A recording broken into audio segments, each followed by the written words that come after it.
men bu narsani qandaydir bir qattiqroq bo'lsa ham dinim uchun, Robbimning huzuriga qaytishlik uchun aytaman. La'natlanglar birodarlar. Mana shunday masjiddan qaytarayotgan, masjidga bolalaringlarni olib kelmanglar deyotgan, u kim bo'lishidan qat'iy nazar, shularni la'natlanglar. Allohning masjidiga kelishlikdan qaytarayotgan u kim bo'lsin, qaysi idora, qaysi tashkilotning odami bo'lsin, shuni la'natlanglar. O'zing masjidga kela olmaydigan bo'lib qolgan, jasading masjidga kela olmaydigan, odamlar seni janozangni o'qolmaydigan Alloh taolo dunyo oxiratda xor qilsin. Meni farzandim, meni go'dagim Ramazon oyida ibodat uchun kelsa shuni qaqshatib, qalbini og'ritib qaytarding, Alloh taolo seni xor qilsin deb la'natlanglar. Alaniyatan la'natlanglar. Alloh taolo seni xor qilsin deb la'natlanglar. Alaniyatan la'natlanglar. Bismillahirrohmanirrohim.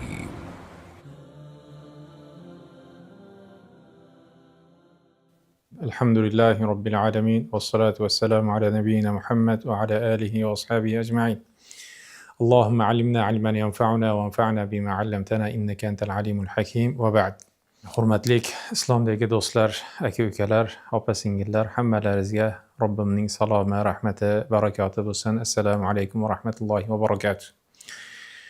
Bugungi mavzuda bu mavzuga to'xtalishlikni va bunga bir ochiqlama berishlikni zarurat deb bilib, ko'p muxlislardan va bizni kuzatuvchilardan kelgan savollarga javoban bu mavzuga to'xtalishlikni to'g'ri deb bildim. U ham bo'lsa masjidlardagi bolalarni kirishligiga bo'lgan tahqiq, ya'ni ularni masjiddan qaytarishlik va buni qandaydir ma'noda o'z nomiga sodiq bo'lmagan diniy idora vakillari tarafidan dinga xizmat qiluvchilar degan atamani ostidagi dinga qarshi bo'lgan, dinga qarshi kurashayotgan insonlardan sodir bo'layotgan voqea hodisaga shar'iy dinimizning so'zi to'g'risida ochiqlama berishlikni bo'ynimizdagi majburiyatimiz, vazifamiz, Allohning huzuridagi javobgarligimiz deb bu suhbatni taqdim qilishlikni to'g'ri deb bildik. Bu nuqtada bir nechta o'rinlarga to'xtalib o'tishlikni to'g'ri deb bilamiz. Birinchisi, masjidlarga go'daklarni, yosh bolalardan tashqari go'daklarki zo'rg'a, ya'ni totapaya deb qo'yamiz biz o'zbekchalab, ya'ni turib, yurib, yurolmay otasi, onasi ko'tarib yoki kattalar ko'tarib yuradigan go'daklar u yosh yigitlarni, yosh bolalarni masjidga olib kelishlikni shar'iy hukmi va bunda Rasululloh sallallohu alayhi va sallamning sunnatlari, manhajlari. Bu alohida bir, ya'ni musulmon odam, ya'ni bir bundan shariat ilmidan xabarsiz odam, ya'ni qarasaki imomlar salla o'rab boshiga odamlarga dinni yetkazaman deyotgan odamlardan masjidlarga bolalarni olib kelishlikdan qaytarishlikni ko'rganda dinimiz shunga buyurarmikin? Rasulullohning manhajlari shumikin, sunnati shumikin degan taraddud, ikkilanishlik sodir bo'ladi. Shu o'rinda ularning xiyonati dinimizga va dinimizga emas, balki qandaydir bir shaxslarga xizmat qilayotgan toifa ekanligini ochiqlama aytib qo'yishligida to'g'ri deb bilamiz. Rasululloh sallallohu alayhi va sallam o'zlarini nabiralari Imom Hasan, Imom Husaynni ko'tarib masjidlarga chiqishligi, hattoki bir kuni Imom Muslimni o'zlarini sahih to'plamlarida keladilar. Minbarda xutba qilayotganlarida Imom Hasan shu yiqilib turib yurayotganlarida xutbalarini to'xtatib, ya'ni u degani go'dak, ya'ni go'dak emas, balki yosh, juda ham yosh, 2,5-3 sanani atrofida bo'ladi. Mehrobdan tushib, minbardan tushib, bolani qo'liga ko'tarib, Alloh taolo haq aytdi: "Al-mal wal banuna zinatul hayatid dunya, innama amwalukum va auladukum fitna" degan mana bu oyatni o'qib qo'ydilar.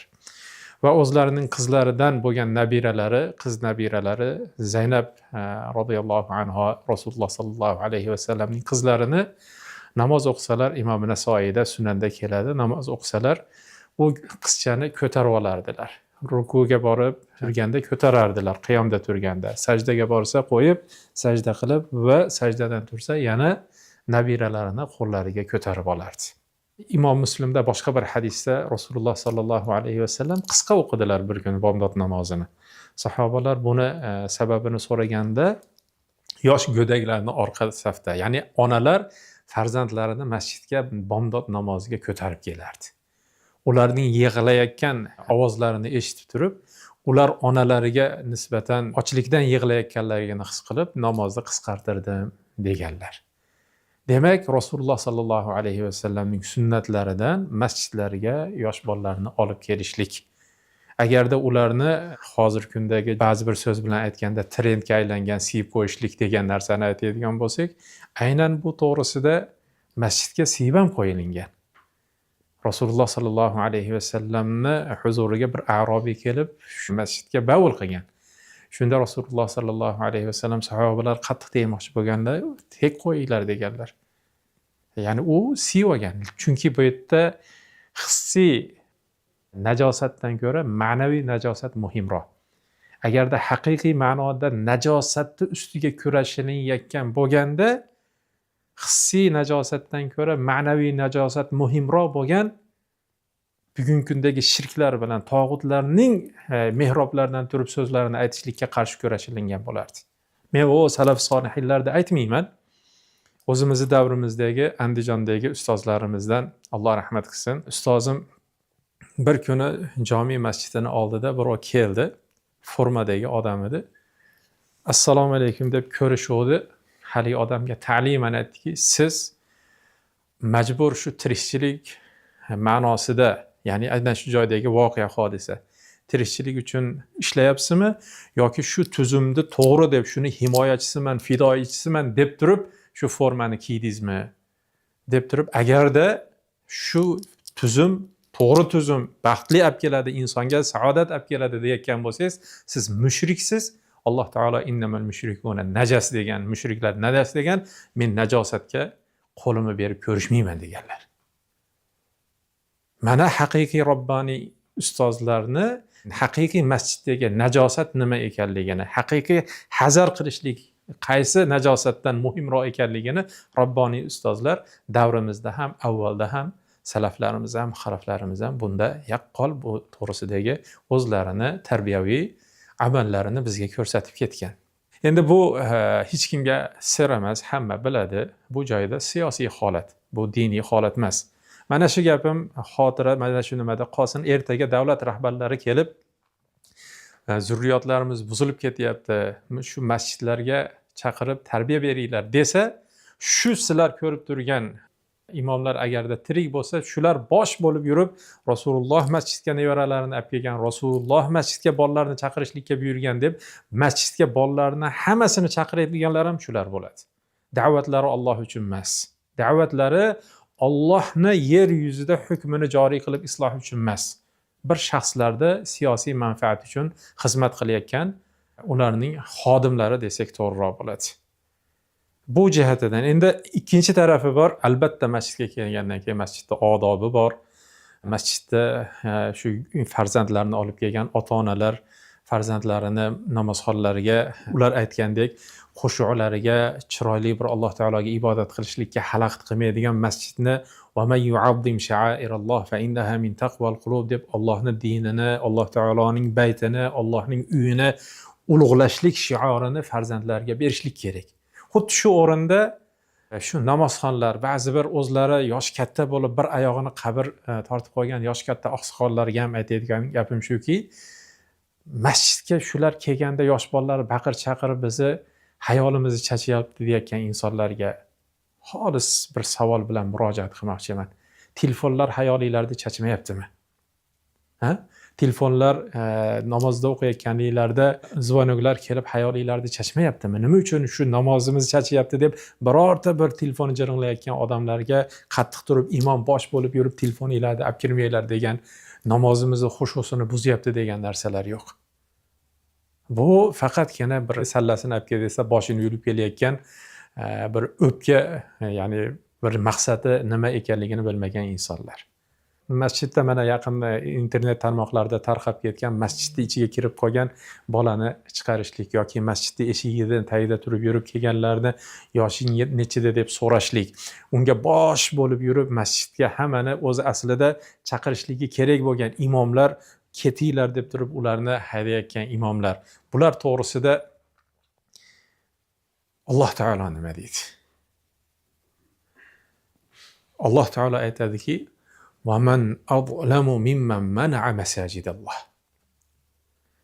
Ya'ni Allohning baytiga kelayotgan odamni qaytaradigan odamdan ham ko'ra zolimroq kimni bilasiz deydi Alloh taolo.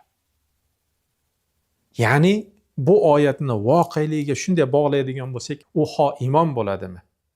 Ho u ya'ni xodim bo'ladimi?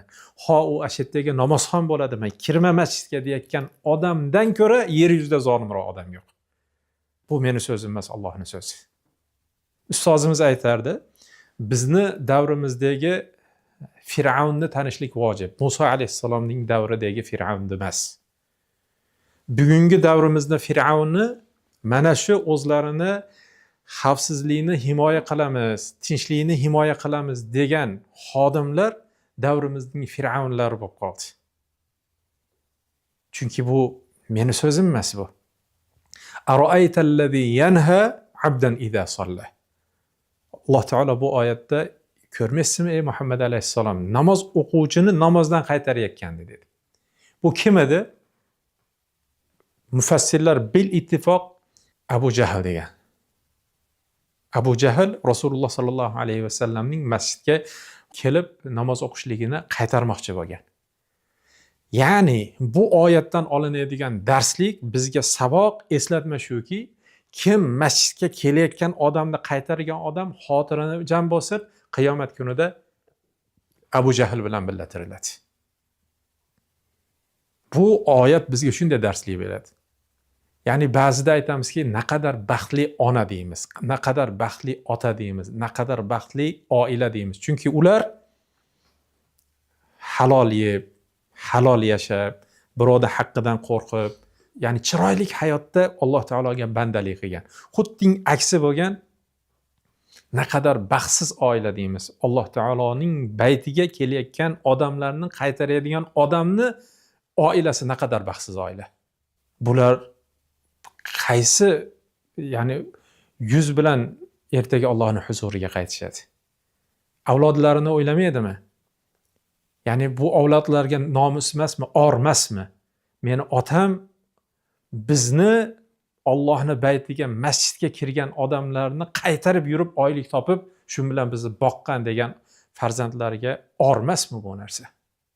Men shu o'rinda buni masjidlarga qaytarilayotgan farzandlarini bu siyosatni, bu g'amni hamma bilib turibdi. Hech kim bundan inkor qilmaydigan haqiqat. Lekin bu yerda davosi nima degan, ya'ni oxirga to'xtalmoqchi bo'lgan nuqtam shu. Buni davosi nima? Nima qilishligimiz kerak degan narsani ustida. Demak, bunga ham dinimizga qaytamiz. Dinimizda Rasululloh sallallohu alayhi vasallam munkar ekanligi to'g'risida bil ittifoq hammamiz bilamiz. Munkar harom narsa. Demak, bo'lyapti. Man ra'a minkum munkaran falyughayyirhu bi yadihi dedilar. Kim bir munkarni ko'radigan bo'lsa, qo'li bilan qaytarsin dedi. Shunga qodir bo'lgan ona bo'ladimi, ota bo'ladimi, do'st bo'ladimi, farzand bo'ladimi, dada buna qilib yurib bizni boqadigan bo'lsangiz, boqmang shuna qilib yurib, shu ishingizdan chiqib keting desin. Qo'li bilan qaytarsa, ona men rozi emasman desin. Oshnalar bo'lsa, sen biz bilan oshna og'aynichiligimiz yo'q, kerak emas sendek oshna bizga desin. Chunki munkarni Rasulullohning, bu meni so'zim emas, Rasulullohning buyruqlari. Kim munkarni ko'radigan bo'lsa, qo'li bilan qaytarsin. Qo'li bilan qaytarishlikka qodir bo'lmasa, tili bilan qaytarsin. Tili bilan qaytarishlik deganda insonlar bir narsadan qo'rqadi. Men bu narsani qandaydir bir qattiqroq bo'lsa ham dinim uchun, Robbim huzuriga qaytishlik uchun aytaman. La'natlinglar birodarlar. Mana shunday masjiddan qaytarayotgan, masjidga bolalaringlarni olib kelmanglar deyotgan, u kim bo'lishidan qat'iy nazar, shularni la'natlanglar. Allohning masjidiga kelishlikdan qaytarayotgan u kim bo'lsin, qaysi idora, qaysi tashkilotning odami bo'lsin, shuni la'natlanglar. O'zing masjidga kela olmaydigan bo'lib qolgan, jasading masjidga kela olmaydigan, odamlar seni janozangni o'qolmaydigan Alloh taolo dunyo oxiratda xor qilsin. meni farzandim, meni go'dagim Ramazon oyida ibodat uchun kelsa shuni qaqshatib, qalbini oritib qaytarding, Alloh taolo seni xor qilsin deb la'natlaylar. Alaniyatan la'natlaylar. Agarda bular shundan qo'rqib tarbiyalanmasa yana nima qoldi? Men bir narsani aytaman. Buni kimdir alaniyatan ayta olmayotgandir, lekin haromda Madina-i Munavvarada, Rasulullohning oldida, Makka-i Mukarramada shunday qilib farzandlarni, mana shunday bir millatni kelajagini o'ylamasdan ularni diskotekaga borsa, ko'chada popirs chekib, yomon yo'lda yursa, ishi yo'q, lekin masjidga kelsa, masjiddan qaytarayotganlarni, zurriyotlarni, millatni o'ylamayotgan insonlarni, duoibat qilayotgan insonlarni xabarini yetkazib qo'ymoqchiman. Duoibat qilyapti shunday insonlar. Ular chopon kiyib salla urab olgan masjid imomlari bo'lsin. U o'qituvchi bo'lib bolalarga ya'ni ta'lim beraman deyotgan tarbiyaviy ustozlar bo'lsin. U masjid xodimlari bo'lsin. U organ xodimlari bo'lsin. Masjidga, Allohning baytiga ibodat qilaman deb kelayotganlarga qarshilik qilayotganlarga shu xabarni yetkazib qo'ymoqchiman. Yuzlagan, millagan insonlar sizlarga la'nat o'qiyapti. Bu la'nat degani Allohning rahmati senga tegmasin, Allohning azobi jahannam senga bo'lsin degani shuni bilib qo'yinglar. Mana shu eslatma faqatgina yaxshi insonlar, yaxshilikni xohlagan insonlar uchun xolos. Agarda shundan ham o'zingizlarga eslatma olmasdan bizga qarshi kurashyapti deb bunga yana javob qaytarmoqchi bo'lsanglar, Alloh taolo o'zi kifoya qilsin. Biz faqat yaxshilikni xohlagan holatda, sizlarga nasihatni o'ylagan inson qatorida, sizlarga yaxshilikni o'ylagan qatorida eslatib qo'ymoqchimiz. Bu ham Robbimizning bizga bo'lgan buyrug'i, fazakkir fa inna zikra tanfa'ul mu'minin. Eslating, eslatishlik mo'minlarga foydali deb. Agarda qalbingizlarda Allohga bo'lgan iymon bo'lsa, Allohga ishonsanglar, oxirat kuniga ishonsanglar, bu eslatma sizlar uchun Robbim amriga itoatan. Alloh taolo o'zi hammamizning ahvollarimizni isloh qilsin. Vallohu taolo alam, sallallohu alayhi va sallam ala nabiyyina Muhammad va ala alihi va sahbihi ajma'in.